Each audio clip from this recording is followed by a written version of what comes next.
السلام علیکم پیارے قارئین۔ آج میں آپ کو ہماری کتاب محمد بن قاسم کا دوسرا باب سنانے والی ہوں، تو آئیے آغاز کرتے ہیں۔ ابو الحسن ہندوستان کے مغربی ساحل کی اہم بندرگاہوں اور جزیرہ سرندیپ کے ساتھ ایک مدت سے عربوں کے تجارتی تعلقات چلے آتے تھے۔ زمانہ جاہلیت میں چند عرب تاجر سرندیپ میں آباد ہو گئے تھے، اور جب عرب میں ایک نئے دین کا چرچا ہونے لگا تو یہ دین ان تاجروں کو اپنے آباء و اجداد کے مذہب کو ترک کرنے پر آمادہ نہ کر سکا، لیکن ایرانیوں اور رومیوں کے مقابلے میں عربوں کی شاندار فتوحات کی خبریں سن کر ان کی قومی عصبیت جاگ اٹھی۔ ایران عرب کے مقابلے میں ایک متمدن ملک سمجھا جاتا تھا، اس لیے ہندوستان کے بازاروں میں عرب کے مقابلے میں ایران کی مصنوعات کی زیادہ قدر تھی۔ اس کے علاوہ ہندوستان کے حکمران ایران کو ایک طاقتور ہمسایہ خیال کرتے تھے، اور عربوں کے مقابلے میں ایرانی تاجروں کو زیادہ عزت کی نگاہ سے دیکھا جاتا تھا۔ اگر شام سے کوئی قافلہ آ جاتا تو روما کی قدیم ستوت سے مرعوب ہندوستانی انہیں بھی عربوں سے زیادہ مراعات دیتے تھے، لیکن حضرت ابوبکر صدیق رضی اللہ تعالیٰ عنہ اور حضرت عمر فاروق رضی اللہ تعالیٰ عنہ کی شاندار فتوحات نے عربوں کے متعلق ہمسایہ ممالک کے باشندوں کا زاویہ نگاہ تبدیل کر دیا۔ سرندیپ اور ہندوستان کے دوسرے حصوں میں آباد ہونے والے وہ تاجر جو ابھی تک عرب کے اندرونی انقلاب سے متاثر نہیں ہوئے تھے، کفر کے مقابلے میں اسلام کی فتوحات کو ایرانیوں اور رومیوں کے مقابلے میں عرب کی فتوحات سمجھ کر خوشی سے پھولے نہیں سماتے تھے۔ عربوں کے نئے دین سے ان کی نفرت اب محبت میں تبدیل ہو رہی تھی۔ اس زمانے میں جن لوگوں کو عرب جانے کا اتفاق ہوا وہ اسلام کی نعمتوں سے مالا مال ہو کر واپس آئے۔ عبد الشمس عرب تاجروں کا سرگروہ تھا۔ اس کا خاندان ایک مدت سے سرندیپ میں آباد تھا۔ وہ اسی جزیرے میں پیدا ہوا اور اسی جگہ آباد ہونے والے ایک عرب خاندان کی لڑکی سے شادی کی۔ جوانی سے بڑھاپے تک اس کے بحری سفر بھی سرندیپ سے کاٹھیا واڑ تک محدود رہے۔ اسے یہ بھی معلوم نہ تھا کہ عرب میں اس کے خاندان کے دوسرے افراد کون ہیں اور کس جگہ رہتے ہیں۔ دوسرے عربوں کی طرح وہ بھی مادر وطن کے ساتھ اس وقت دلچسپی لینے لگا جب یمروک اور قادیبہ میں مسلمانوں کی شاندار فتوحات کی خبریں دنیا کے ہر گوشے میں پہنچ چکی تھیں۔ موجودہ راجا کے باپ کو انہی خبروں نے عرب کے ایک گمنام تاجر کی طرف دوستی کا ہاتھ بڑھانے پر آمادہ کیا۔ اس نے عبد الشمس اور اس کے ساتھیوں کو دربار میں بلایا اور بیش قیمت تحائف دے کر رخصت کیا۔ 45 ہجری میں اپنے باپ کی وفات کے بعد نئے راجا نے تخت نشین ہوتے ہی عبد الشمس کو بلایا اور کہا، مدت سے ہمارے ملک میں تمہارے ملک کا کوئی تاجر نہیں آیا۔ میں عرب کے تازہ حالات معلوم کرنا چاہتا ہوں۔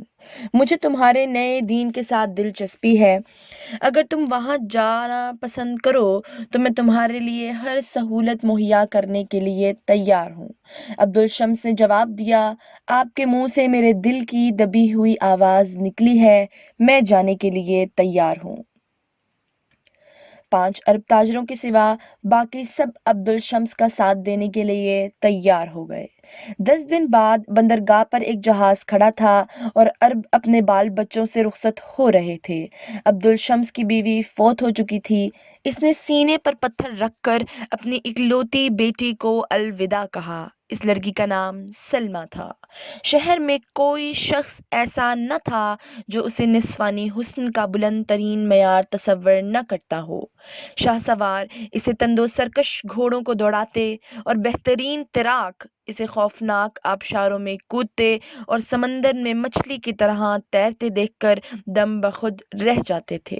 عبدالشمس کی روانگی کے 20 دن بعد کاٹھیاواڑ کے تاجروں کا ایک جہاز بندرگاہ پر رکا اور عبدالشمس اور اس کے 2 ساتھیوں نے اتر کر یہ خبر سنائی کہ ان کا جہاز اور دوسرے ساتھی سمندر کی لہروں کا شکار ہو چکے ہیں، اور اگر کاٹھیاواڑ کے تاجروں کا جہاز وقت پر نہ پہنچتا تو وہ بھی چند ساتھ اور پانی میں ہاتھ پاؤں مارنے کے بعد ڈوب جاتے۔ راجا نے اس حادثے کی خبر نہایت افسوس کے ساتھ سنی۔ سندھی تاجروں کے سردار کا نام دلیپ سنگھ تھا۔ راجا نے اسے دربار میں بلایا اور 3 اربوں کی جان بچانے کے عوض اسے 3 ہاتھی انعام دیے۔ راجا کو مہربان دیکھ کر دلیپ سنگھ اور اس کے ساتھیوں نے وہاں آباد ہونے کا خیال ظاہر کیا۔ راجا نے خوشی سے ان کی یہ درخواست منظور کی اور شاہی خزانے سے ان کے لیے مکان تعمیر کروا دیے۔ چند سال کی وفادارانہ خدمات کے بعد دلیپ سنگھ راجا کے بحری بیڑے کا افسر اعلیٰ بنا دیا گیا۔ اس واقعے کے 3 سال بعد ابو الحسن پہلا مسلمان تھا جسے تجارت کا ارادہ اور تبلیغ کا شوق اس دور افتادہ جزیرے تک لے آیا۔ کئی ہفتوں کے سفر کے بعد ایک صبح ابو الحسن اور اس کے ساتھی جہاز پر کھڑے سرندیپ کے سرسبز ساحل کی طرف دیکھ رہے تھے۔ بندرگاہ کے قریب مرد، عورتیں اور بچے کشتیوں پر سوار ہو کر اور چند تیرتے ہوئے لوگ جہاز کے استقبال کو نکلے۔ ایک کشتی پر ابو الحسن کو جزیرے کی سیاہ فام اور نیم عریاں عورتوں کے درمیان ایک اجنبی صورت دکھائی دی۔ اس کا رنگ سرخ و سفید اور شکل و صورت جزیرے کے باشندوں سے بہت مختلف تھی۔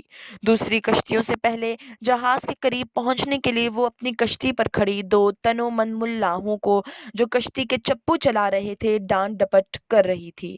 یہ کشتی تمام کشتیوں کو پیچھے چھوڑتی ہوئی جہاز کے ساتھ آ لگی۔ لڑکی نے ابو الحسن کی طرف دیکھا اور اس نے بے باک نگاہوں کا جواب دینے کی بجائے منہ دوسری طرف پھیر لیا۔ ابو الحسن کے ساتھیوں کو بھی عورتوں کا یہ نیم عریاں لباس پسند نہ آیا۔ حسین لڑکی نے جہاز والوں کی بے اعتنائی کو اپنی توہین سمجھتے ہوئے سرندیپی زبان میں کچھ کہا، لیکن جہاز پر سے کوئی جواب نہ آیا۔ اچانک ابو الحسن نے کسی کی چیخ و پکار سن کر نیچے دیکھا۔ کشتی سے 8-10 گز کے فاصلے پر وہی خوبصورت لڑکی پانی میں غوطے کھا رہی تھی اور کشتی واڑ اس کی چیخ و پکار کے باوجود سخت بے اعتنائی سے اس کی طرف دیکھ رہے تھے۔ ابو الحسن نے پہلے رسی کی سیڑھی پھینکی، لیکن جب اس بات کا یقین ہو گیا کہ لڑکی کے ہاتھ پاؤں جواب دے رہے ہیں اور وہ سیڑھی تک نہیں پہنچ سکتی تو وہ کپڑوں سمیت سمندر میں کود پڑا، لیکن لڑکی اچانک پانی میں غائب ہو گئی اور وہ پریشانی سے ادھر ادھر دیکھنے لگا۔ اتنی دیر میں بہت سی کشتیاں جہاز کے گرد جمع ہو چکی تھیں اور جزیرے کے باشندے کہے لگا رہے تھے۔ ابو الحسن نے 3 مرتبہ غوطہ لگانے کے بعد دل برداشتہ ہو کر سیڑھی کی رسی پکڑ لی اور وہ جہاز پر چڑھنے کا ارادہ کر رہا تھا کہ اوپر سے اس کا ساتھی چلانے لگا، وہ ادھر ہے، جہاز کے دوسرے طرف، وہ ڈوب رہی ہے، شاید کسی مچھلی نے پکڑ رکھا ہے۔ مقامی مردوں اور عورتوں نے پھر کہا لگایا۔ ابو الحسن لڑکی کے جہاز کی دوسری طرف پہنچنے کی وجہ نہ سمجھ سکا۔ تشویش اور حیرانی کے ملے جلے جذبات کے ساتھ اس نے جلد ہی پھر غوطہ لگایا اور جہاز کے نیچے سے گزرتا ہوا دوسری طرف پہنچ گیا۔ وہاں کوئی نہ تھا، اوپر سے اس کا وہی ساتھی شور مچا رہا تھا۔ وہ ڈوب گئی، اس سے مچھلی نگل گئی۔ ابو الحسن مایوس ہو کر پھر دوسری طرف پہنچا۔ اس دفعہ لوگوں کے کہکہوں میں اس کے ساتھی بھی شریک تھے اور ایک عرب نے کہا، آپ آ جائیے، وہ آپ سے بہتر تیر سکتی ہے۔ ابو الحسن نے کھسیانہ ہو کر سیڑھی پکڑ لی، لیکن ابھی ایک ہی پاؤں اوپر رکھا تھا کہ کسی نے اس کی ٹانگ پکڑ کر پانی میں گرا دیا۔ اس نے سنبھل کر ادھر ادھر دیکھا تو لڑکی تیزی سے سیڑھی پر چڑھ رہی تھی۔ ابو الحسن جہاز پر پہنچا تو اس کے ساتھی پریشان سے ہو کر جزیرے کی لڑکی کے کہے سن رہے تھے۔ لڑکی نے ابو الحسن کی طرف دیکھ کر عربی زبان میں کہا، مجھے آپ کے بھیگ جانے کا بہت افسوس ہے۔ لڑکی کے منہ سے عربی کے الفاظ سن کر سب کی نگاہیں اس پر جم کر رہ گئیں۔ ابو الحسن نے پوچھا، کیا تم عرب ہو؟ لڑکی نے ایک طرف سر جھکا کر دونوں ہاتھوں سے اپنے سر کے بالوں کا پانی نچوڑتے ہوئے جواب دیا، ہاں، میں عرب ہوں۔ ایک مدت سے ہم عربوں کے جہاز کی راہ دیکھا کرتے تھے۔ میں آپ کو خوش آمدید کہتی ہوں۔ آپ کیا مال لائے ہیں؟ ایک عرب لڑکی کو اس لباس میں دیکھنا ابو الحسن اور اس کے ساتھیوں کے لیے ناقابل برداشت تھا۔ وہ پریشان ہو کر ایک دوسرے کی طرف دیکھ رہے تھے۔ لڑکی نے اپنے سوال کا جواب نہ پا کر پھر پوچھا، میں پوچھتی ہوں آپ کیا مال لائے ہیں؟ آپ حیران کیوں ہیں؟ کیا عرب عورتیں تیرنا نہیں جانتی؟ آپ کیا سوچ رہے ہیں؟ اچھا، میں خود دیکھ لیتی ہوں۔ ابو الحسن نے کہا، ٹھہرو، ہم گھوڑے لائے ہیں، میں تمہیں خود دکھاتا ہوں۔ لیکن میں حیران ہوں کہ اس جزیرے کے عرب ابھی تک زمانہ جاہلیت کے عربوں سے بدتر زندگی بسر کر رہے ہیں۔ کیا انہیں انسانوں کا سا لباس پہننا اور مردوں سے حیا کرنا کسی نے نہیں سکھایا؟ لڑکی کا چہرہ غصے سے سرخ ہو گیا۔ اس نے جواب دیا، کیا یہ انسانوں کا لباس نہیں؟ نہیں، معلوم ہوتا ہے تمہارے گھر تک اسلام کی روشنی ابھی تک آئی ہی نہیں۔ یہ کہہ کر ابو الحسن نے ایک جبہ اٹھایا اور لڑکی کے کاندھوں پر ڈال دیا۔ اب تم ہمارا جہاز دیکھ سکتی ہو۔ لڑکی نے ابو الحسن کے الفاظ سے زیادہ اس کی شخصیت سے مرعوب ہو کر اپنے عریاں بازوؤں اور پنڈلیوں کو جبے میں چھپا لیا۔ ابو الحسن کی پونجی 50 عربی گھوڑے تھے۔ لڑکی نے یکے بعد دیگرے تمام گھوڑوں کا معائنہ کیا اور ایک گھوڑے کی پیٹھ پر ہاتھ رکھ کر بولی، میں یہ خریدوں گی، اس کی قیمت کیا ہے؟ ابو الحسن نے کہا، میں تم میں ابھی تک عربوں کی ایک خصوصیت کو دیکھتا ہوں۔ یہی گھوڑا ان سب میں بہترین ہے، لیکن تم نہ اس کی قیمت ادا کر سکو گی اور نہ یہ عورتوں کے سواری کے قابل ہے۔ یہ جس قدر خوبصورت اور تیز رفتار ہے، اسی قدر منہ زور بھی ہے۔ لڑکی اس جواب پر مسکرائی اور بولی، خیر، دیکھا جائے گا۔ آپ نے جہاز اتنی دور کیوں ٹھہرا لیا؟ ابو الحسن نے جواب دیا، میں اس ملک کی حکومت سے اجازت لینا ضروری خیال کرتا ہوں۔ لڑکی نے کہا، سرندیپ کا راجا ایک مدت سے عربوں کے جہاز کا انتظار کر رہا ہے۔ جہاز کنارے پر لے چلیے۔ لیجئے، راجا کے امیر البحر خود ہی پہنچ گئے۔ دلیپ سنگھ عبد الشمس سے گہرے تعلقات کی بدولت عربی میں اچھی خاصی استعداد پیدا کر چکا تھا۔ اس نے جہاز پر چڑھتے ہی عربی زبان میں کہا، آپ نے جہاز اتنی دور کیوں ٹھہرا لیا؟ ابو الحسن کی بجائے لڑکی نے جواب دیا، ان کا خیال تھا کہ شاید جہاز کو بندرگاہ پر لگانے سے پہلے راجا سے اجازت حاصل کرنا ضروری ہو۔